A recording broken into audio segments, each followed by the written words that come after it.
Boa noite, boa tarde, bom dia, meus queridos alunos, dependendo do horário que vocês estão assistindo a aula. E hoje a gente vai entrar em um assunto bem interessante, que é sobre asteroides. Então a gente vai falar aí um pouco sobre eles, né? Eles fazem parte aí do nosso sistema solar, como sendo aí corpos do sistema solar. E na verdade, o que são os asteroides? Os asteroides, eles são rochas, tá? Rochas e eles giram em torno do Sol junto com os planetas.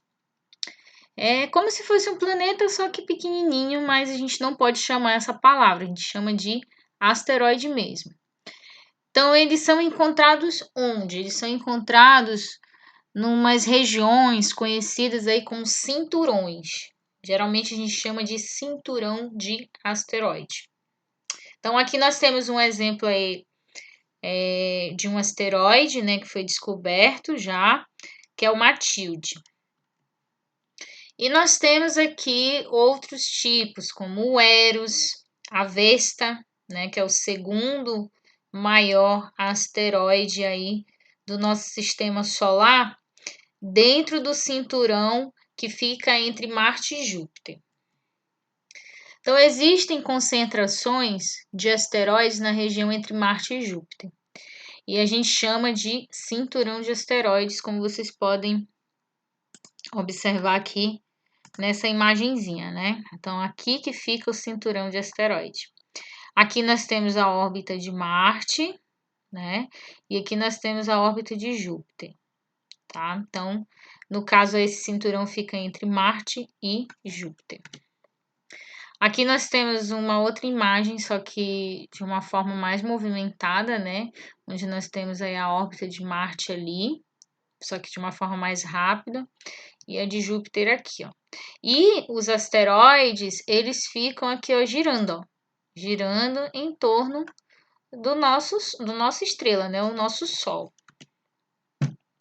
Então, Giuseppe Piazzi, monge e descobridor de Ceres, lembra que eu falei para vocês sobre esse planetinha aí, que na verdade é considerado um planeta anão, tá? E onde que ele fica? Ele fica justamente no cinturão de asteroides, tá? Lá naquele cinturão que eu mostrei para vocês aqui nessa imagem, ó. Ele fica localizado aqui, tá?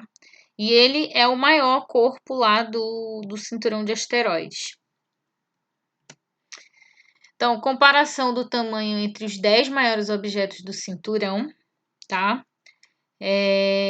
Aí no caso do cinturão de asteroides. Aqui em cinza, a gente tem a representação da nossa Lua. E Ceres, no caso, seria esse número 1 aqui, tá? E além dos limites da própria órbita de Netuno, chamada de cinturão de Kuiper. Esse cinturão de Kuiper, gente, é um outro tipo de cinturão que é encontrado na extremidade do sistema solar. Eu vou mostrar para vocês onde mais ou menos ele está localizado. E em homenagem aí ao Gerard Kuiper, ele recebeu esse nome, porque ele foi realmente o cara descobridor aí desse cinturão, que contribuiu também bastante para o estudo desse cinturão aí, que na verdade é o cinturão de Kuiper.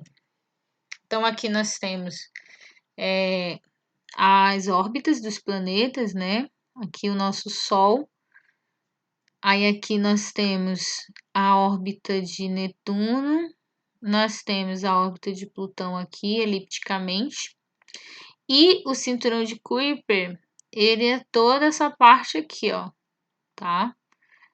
Mais ou menos tudo isso aqui, certo? E aí nós temos vários corpos já catalogados, aí cerca de 800 corpos catalogados aí nesse cinturão de Kuiper. Os maiores com mais ou menos 1.000 quilômetros de diâmetro. E Plutão, né? Lembra que eu falei que Plutão estava lá, mais ou menos no cinturão de Kuiper? Pois é. Então, é mais ou menos que Plutão está lá. Então, os asteroides parecem grandes rochas de formato irregular, ou seja, irregular porque não tem uma forma definida, não é redondo, não é quadrado, não tem um padrão, né, como os planetas têm uma forma redondinha. E se formaram, na verdade, né, durante a origem do sistema solar, cerca de 4,6 bilhões de anos. Embora alguns possuam 1.000 quilômetros, mais ou menos, de diâmetro, a maioria deles é bem pequena, ou seja, podem chegar até dezenas de metros.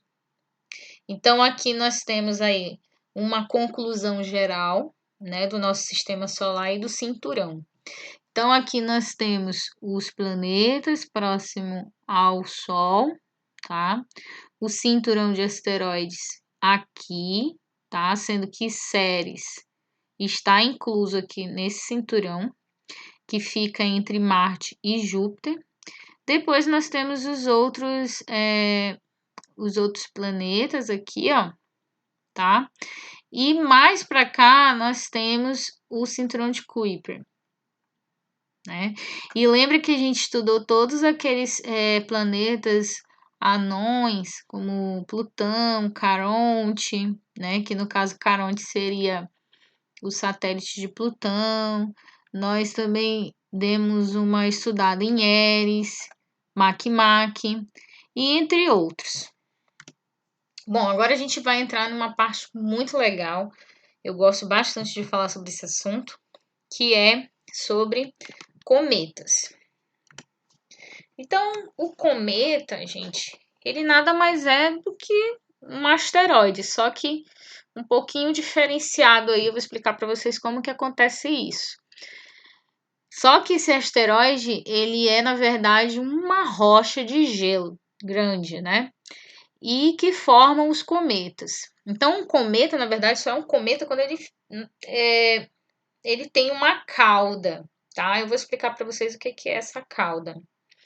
Então, os cometas, eles se originam nas áreas mais externas do sistema solar, de restos da formação desse sistema, e permanecem em órbitas distantes do Sol. Então, aqui a gente tem o Sol, né? E aqui nós temos um cometa aqui, onde ele tem uma órbita e ele passa ali, ó, próximo do Sol, tá? E mais na frente eu vou explicar para vocês que quanto mais próximo do Sol, maior fica a cauda dele, tá? Bom, mas às vezes a órbita desses cometas acaba sendo perturbada, né? O que seria essa palavra aí, perturbada? Seria tipo como se Júpiter tivesse puxando, ou seja, tirando de órbita essas rochas de gelo, ou seja, esse cometa. E aí, pelo fato de ficarem mais ou menos perturbadas por atração gravitacional, pelo fato de Júpiter ser grande demais, acontece de eles acabarem indo em direção à Terra. E a gente acaba observando eles. Então, quando isso acontece, né, um cometa se move para dentro do sistema solar e pode passar perto da Terra. Então, ele pode vir mais ou menos nessa direção aqui e ir até lá perto do Sol e volta, tá? E a partir do momento que ele chega ali próximo ao Sol, ele forma uma cauda, tá? Ó, ele forma uma cauda mais ou menos assim. Ele forma duas caudas. Ele forma uma cauda de poeira e uma cauda de gás, tá? E o cometa, ele tem um núcleo. E essa parte aqui, que a gente geralmente a gente chama de cabeleira, tá? No livro de vocês, geralmente chama-se cabeleira. Você pode chamar de coma também. Então, os cometas têm uma parte sólida, né, que é o núcleo. Eu vou mostrar para vocês o que seria esse núcleo. E esse núcleo, ele na verdade é formado aí por rocha, uma rocha, tá?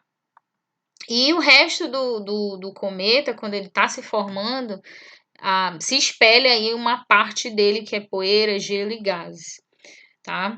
Então, não se preocupe que mais na frente eu vou explicar como é que se forma esse cometa. Então, o núcleo de um cometa pode variar de 100 metros a mais de 40 quilômetros, ou seja, é uma variação muito grande de tamanho. Então, ó como é um cometa. Um cometa, como eu falei, ele é uma rocha. Ele é, na verdade, uma bola de neve, né? Ele é congelado, como está mostrando aqui no texto. E essa bola de neve suja, ela é composta por gases e poeira. Então, o que acontece nesse sentido aqui, tá? Quando essa rocha vai, na verdade, entrando em contato ali perto do Sol, ocorre de formar aí uma cauda. Ó. Aqui nesse desenho você consegue acompanhar. Ó, aqui tem o cometa, né? Só que o cometa ainda está retraído, ou seja, não está com aquela cauda extensa. E aí, conforme ele vai chegando perto do Sol, os ventos solares vão fazendo com que ocorra um processo aqui que eu vou explicar para vocês o que é esse processo. Ó, tá vendo aqui que a cauda vai se esticando cada vez mais? Ó, aí conforme ele vai se distanciando do Sol, essa parte da cauda vai se retraindo um pouco mais, tá? Então é basicamente isso. O cometa ele é uma bola, né, de gelo ali com poeira e gás, e conforme ele vai se aproximando do Sol, ele vai passando por um processo que eu vou explicar para vocês o que é, o processo de sublimação. Esse processo de sublimação é a passagem dessa bola de gelo que está no estado sólido para o estado gasoso. Então vamos entender aí. Quando os cometas se aproximam do Sol, como eu mostrei na imagem, o gelo que está no núcleo, que é essa parte aqui, tá?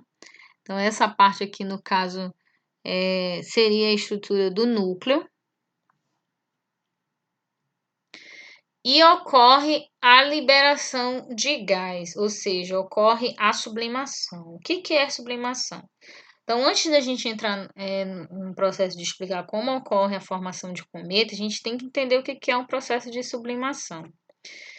Então, por exemplo, aqui, uma das coisas que a gente tem que entender é que quando uma substância ela está sólida, e você sabe muito bem que o que eu acabei de explicar é que o cometa ele está sólido, ele é uma bola de gelo, né? E ele está sólido, só que é gelo. E aí o que acontece? Quando ele entra em contato com o Sol meio que pelo fato dos ventos solares baterem nessa rocha de gelo, o cometa ele vai começar a se sublimar, tá? E aí o que acontece, ó? Essa rocha de gelo imensa vai ocorrer aí um processo de sublimação, ó. A rocha de gelo vai passar do estado sólido para o estado gasoso.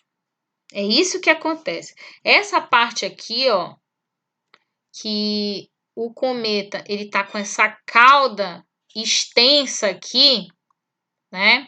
É um processo de sublimação que está acontecendo. Quanto mais próximo do Sol, mais forma essa cauda, tá? Essa cauda de gás e essa cauda de poeira.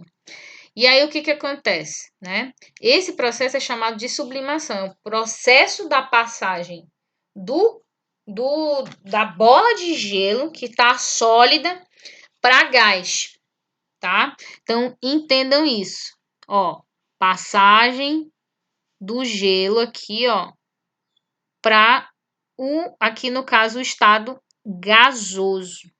Então, o cometa ele passa por um processo de sublimação, ele passa do estado sólido para o estado gasoso. É por isso que se forma aquela cauda extensa do cometa. A mesma coisa acontece com a água, só que a água é um assunto que a gente vai falar quando a gente estudar sobre estados físicos da água. A água também passa por um estado de sublimação, tá? Então, a gente vai deixar essa parte de sublimação para retratar quando a gente for estudar sobre estados físicos da água, Então, aqui, ó, a cauda do cometa é geralmente brilhante, uma vez que reflete a luz do Sol, e à medida que ele se afasta do Sol, a cauda ela vai retrair, ou seja, ela vai sumir. Então, aqui, ó, o que faz a cauda ficar nessa forma assim, ó, extensa, tá? É o processo de sublimação, ó. Tudo que está aqui em formato de gelo vai sublimar, ou seja, vai passar do estado sólido aqui para o estado gasoso. Isso que é um processo de sublimação. A passagem do líquido, do sólido, desculpa, do sólido para o gasoso. Não ocorre passagem do estado sólido para o líquido e depois para o gasoso. Não, é do estado sólido para o gasoso. E aí por isso que se forma essa cauda aqui, ó, tá? Isso aqui é um processo, isso aqui é gás e poeira, é um processo de sublimação. Então vamos continuar. Então os cometas, por aparecerem inesperadamente, sempre, na verdade, causaram nas pessoas admiração e medo, que foi no caso a aparição do cometa Halley, tá? Eu vou deixar um vídeo para vocês na agenda para vocês irem se familiarizando com relação à formação de um cometa. Isso a gente também vai discutir no nosso bate-papo que a gente tiver no Google Meets, tá? Mas aí eu vou explicar bem detalhadamente a formação desse cometa. Então, nós temos aí uma ilustração, né, da tapeçaria, mostrando, na verdade, ilustrando como as pessoas elas se encantavam com os cometas e, ao mesmo tempo, elas viam os cometas como um mau presságio, ou seja, algo ruim. Então, em 1705, o astrônomo inglês Edmund Halley utilizou os cálculos do físico, que é o Isaac Newton, autor da teoria da gravitação. Eu vou também passar uns vídeos retratando sobre essa teoria da gravitação, tá? E ele concluiu que o cometa que foi visto em 1682 tinha uma órbita elíptica, idêntica de outros cometas que também foram vistos em 1531 e 1607. E aí ele fez uns cálculos matemáticos e viu que era o mesmo cometa que passava ali durante alguns anos. Então ele lançou então a hipótese de que se tratava de um cometa, né? O mesmo cometa, que havia passado repetidas vezes perto da Terra. Também calculou o retorno do cometa em 1758. Então, de fato, em uma noite de Natal, em 1758, o cometa voltou a aparecer e estava correto. Só que o Halley ele não pôde ver o seu trabalho aí sendo concretizado, ele não estava mais vivo. E não pôde ver esse cometa, tá? Então, aqui nós temos aí uma imagem do cometa Halley. A última vez que o cometa Halley apareceu na Terra foi em 1986, tá, gente? A próxima aparição dele vai ser em 2061. Então, em homenagem a ele, o cometa, no caso, recebeu esse nome, que é o sobrenome dele, Halley. Então, esse cometa ele se aproxima da Terra a cada 76 anos, aproximadamente. Então, aqui eu vou mostrar para vocês algumas imagens de outros cometas, sem ser o Halley, porque o Halley é mais famoso, né? Ele é o mais conhecido, porque ele passa perto da nossa Terra e a gente consegue ver ele. Mas existem outros também, tá? Então, aqui nós temos aí o cometa que tem esse nomezinho aí em código. E nós temos aqui um outro cometa, tá? Então, ele mostra mais ou menos o núcleo do cometa, que é a própria rocha, né? Núcleo do cometa Tempel. E foi, na verdade, aí fotografado pela sonda Deep Impact. E o núcleo dele tem cerca de 6 quilômetros, tá? É um pouquinho, na verdade, é grande, né? Então, aqui o cometa Holmes, mostrando aqui a sua cauda, olha a cauda aqui, tá? Então, o cometa Encke, perdendo a cauda aqui, né? Ó, Vendo aqui o processo de sublimação ocorrendo, ó, da passagem do estado sólido para o gasoso. Então, aqui nós temos um outro, tá? Um outro tipo de cometa. E o que que acontece, gente? Em muitas situações, pode acontecer, por exemplo, de um cometa passar próximo da Terra e, pelo fato de estar ocorrendo ali aquele processo de sublimação, ele ser despedaçado, né? Ele acabar sendo despedaçado uma parte dele.